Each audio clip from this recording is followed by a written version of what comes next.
dianggap mencuri uang majikannya. Ia tambah risau ketika mengingat-ingat keluarganya.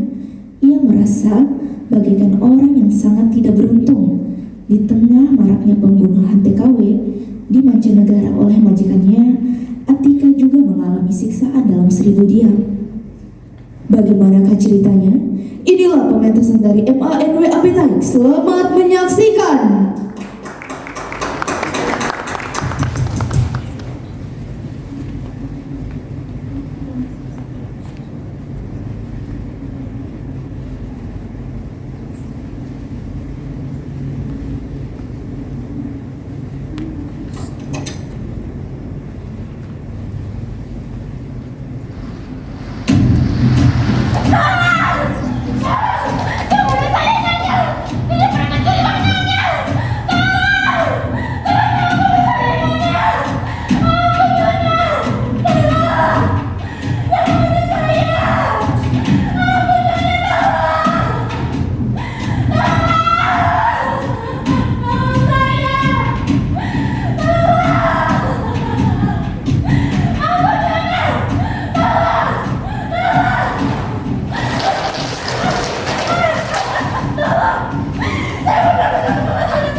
pergi.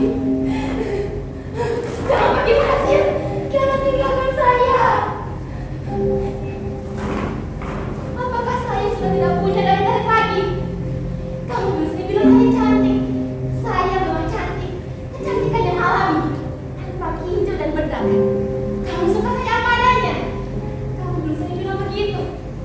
Saya tahu penyiksaan ini bikin saya tidak secantik dulu lagi.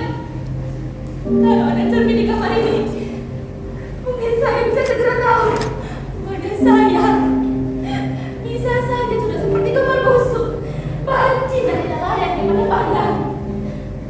Tapi Basir, kamu menikahi saya lahir dan batin kan? Kamu tidak hanya menikahi wajah saya kan?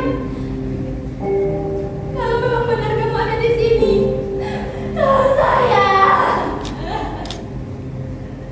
Keluarkan saya dari sekapan ini. Lalu kita pulang kampung bersama-sama. Tidak perlu melapor kepada polis raja di raja. Tidak perlu melapor kepada menteri tenaga kerja. Kita warga negara Indonesia, bukan warga negara Filipina. Beruntunglah mereka yang berasal dari Filipina. Bahkan presiden mereka pun peduli kepada nasib para tenaga kerjanya, terutama yang bekerja di mancanegara. Kita kalau ada uang diperas sampai habis dalam sumsum. Tapi kalau ada musibah, mereka pura-pura tidak tahu dan diabaikan. Munasir, itu kenyataan. Kita binatang penghasil devisa negara. Sebutan pahlawan hanya slogan. Cuma hanya oleh para birokrat yang baru menduduki kursi jabatan agar kelihatan bekerja di mata atasan dan disebut punya kesetiakawanan yang kuat terhadap semua warga negara. Sudahlah, Munasir. Berbicara tentang kekacauan penanganan terhadap para TKW seperti saya bikin dada seketika sesak. Karena kenyataan yang terang benderang itu tidak pernah diakui sebagai kenyataan. Mengapa? Karena mereka malas menanganinya. Tidak cuci tangan kotor dan energi dihamburkan. Ya, karena tidak ada uang komisi yang berlimpah dalam setiap kasus yang menimpa para TKW. Lagi pula, dibutuhkan dengan diplomasi agar para pejabat kita dihargai oleh orang asing. Kenyataannya, para pejabat-pejabat kita lebih sering jadi bahan tertawan diplomat asing karena dianggap malas dan bodoh tetapi sepintar. Problem bahasa punya hambatan. Mana bisa memenangkan sebuah perkara jika pembahasan dilakukan menggunakan bahasa dasar. Belum maju pun sudah kalah lebih dulu. Akibatnya, kita yang saling dikorbankan. Lihat, lihat. Luka-luka di situ tubuh saya. Seperti dimasukkan ke dalam kamar ini. Saya dipukuli. Semua anggota majikan ikut memukuli. Pipi, dahi, kepala, punggung, perut dada, dan semua anggota tubuh saya diperbulan ke mereka. Saya berteriak, bertanya, menangis. Apa salah saya? Aduh, banyak segera malu akan pulang. Lalu pukulan lagi bertubi-tubi.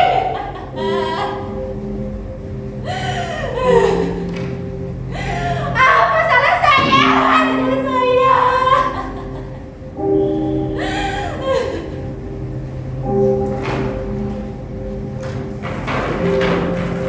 Kamu ini memaksa. Saya pencuri, maling, tidak tahu diri.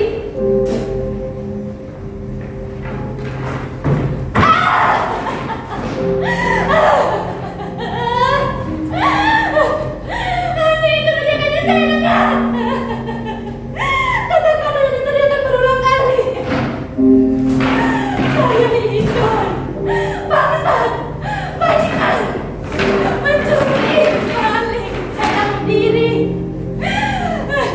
Demi Tuhan, saya sama sekali tidak pernah mencuri. Saya bukan maling. Apa salah saya? Sudah berapa lama saya di sini? Lihat, luka-luka di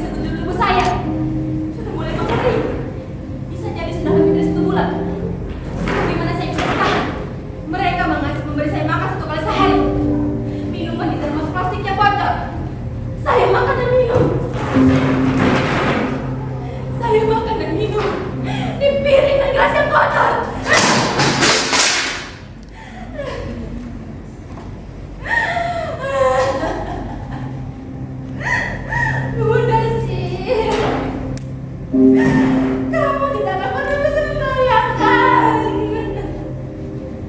perlakuan seperti apa yang sudah saya terima selama ini.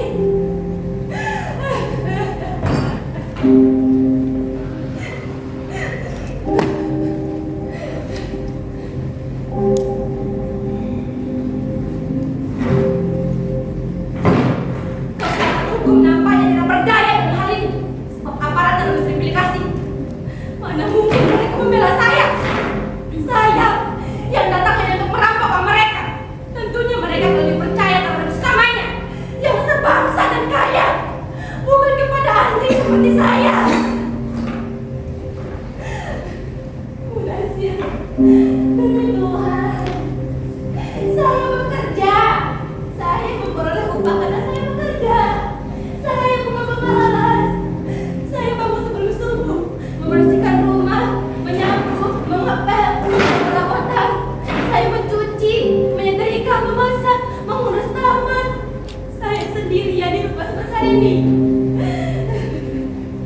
Tidak apa. Semua saya lakukan dengan gembira. Saya tak peduli. Sebagai pelayan yang datang dari tanah seberang, saya tidak berani menuntut macam-macam. Yang harus saya lakukan adalah bekerja dengan rajin, tidak mengeluh. Semua kondisi saya terima. Saya begini. Pada bulan ke-13, malam, majikan lelaki mendatangi saya. Dia tak maaf. Waktu itu sekitar pukul 11 malam, Nyonya majikan dan anaknya pergi menginap di luar kota. Jadi di rumah sebesar ini hanya ada kami berdua. Dia masuk kamar saya, lalu duduk di ranjang saya dan menatap saya dengan diam. Saya sampai tidak sempat bertanya. Lebih tepatnya, saya tidak berani. Ya, saya tidak sempat bertanya apa maksudnya masuk kamar saya. Tetapi sebagai perempuan, lalu saya bilang, ada sesuatu yang akan menggoda majikan saya itu. Dan saya mulai ketakutan. Kemudian dia berbalik dan dengan isyarat tangan menyuruh saya untuk berbaring di sampingnya. Saya menghilangkan kepala dan duduk di sudut dengan waspada. Dia bangkit. Saya berpikir dia berniat untuk menerkam saya. Tapi untunglah hal itu tidak terjadi. Dia bangkit, berdiri, lalu menatap saya dengan mata menyala. Kemudian dia berjalan keluar dari kamar saya.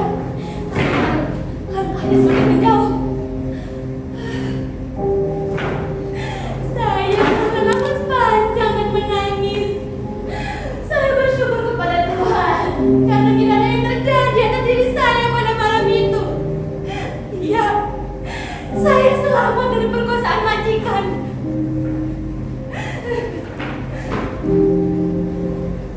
Munasir, saya baru sadar barangkali itulah satu-satunya kesalahan saya, menolak hadat majikan. Itulah alasannya saya disiksa macam binatang begini. Siksaan macam tak segera saya alami. Untuk saya, pada bulan ke-15 semuanya masih berjalan normal.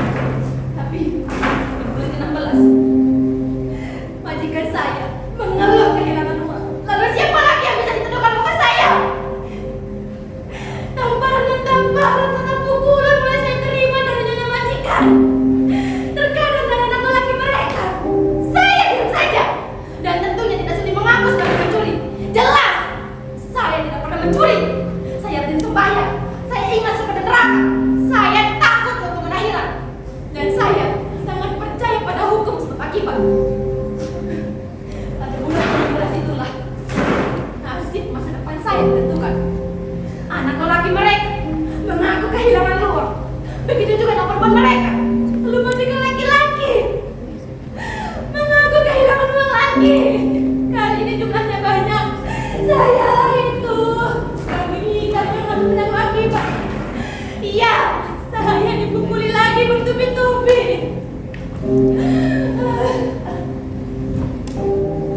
Memang aneh. Penyiksaan ini sungguh sangat tidak jelas konsepnya. Tapi kenyataan, penyiksaan yang jelas-jelas bukan mimpi. Saya mengalaminya.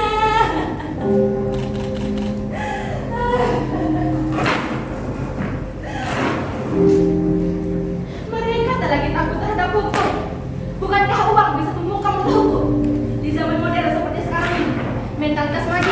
yang berkuasa sepenuhnya atas para pekerja muncul lagi. Mereka mengibaratkan diri mereka sebagai bangsawan Romawi, pemilik ribuan budak. Mereka merasa berhak untuk menyiksa atau bahkan membunuh semua budaknya itu. Lucia, kenapa dengan saya? Kamu tidak percaya cerita saya? Demi Tuhan, saya bersumpah, saya masih suci. Tidak ada satupun laki-laki yang berani menyentuh kehormatan saya. Dan jika hal itu terjadi, saya siap membunuh atau bahkan bunuh diri. Itu tekad saya. Lelaki satu-satunya bagi saya adalah kamu. Saya sesuci Dewi Sinta. Janganlah kamu menjadi Rama yang meragukan kesucian Sinta. Saya tetap setia. Dan sampai kapanpun akan saya pertahankan kesetiaan itu. Meskipun dengan resiko berkorban nyawa. Percayalah kepada saya, Bunda Sri.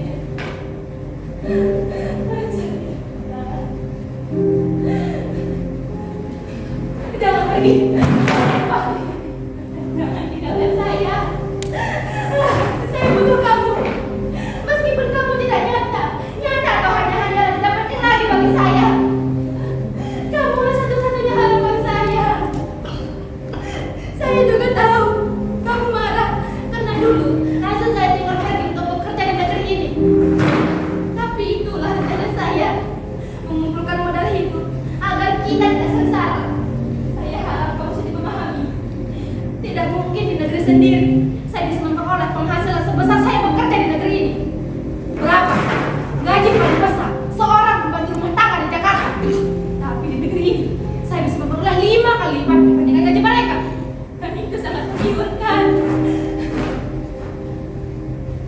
Lakukan saya terjadi dalam dunia nyata, bukan dalam dunia maya, bukan dalam layar putih. Saya Atika dan saya bukan bintang film. Berhasil. Bagaimana keadaan Bapak? Mereka sehat-sehat kan? Bagaimana dengan Eka Bapak? Apakah sudah sembuh? Saya pernah kirim uang, lumayan besar jumlahnya. Bapak bisa pergi berobat dengan uang itu, membeli obat yang asli, bukan obat keceran di gas rokok. Lalu, bagaimana dengan asmama? Apakah masih sering kamu? Saya pernah kirim alat hisap. Alat itu akan sangat berguna jika asma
datang dari MAN Appetite. Beri tepuk tangannya.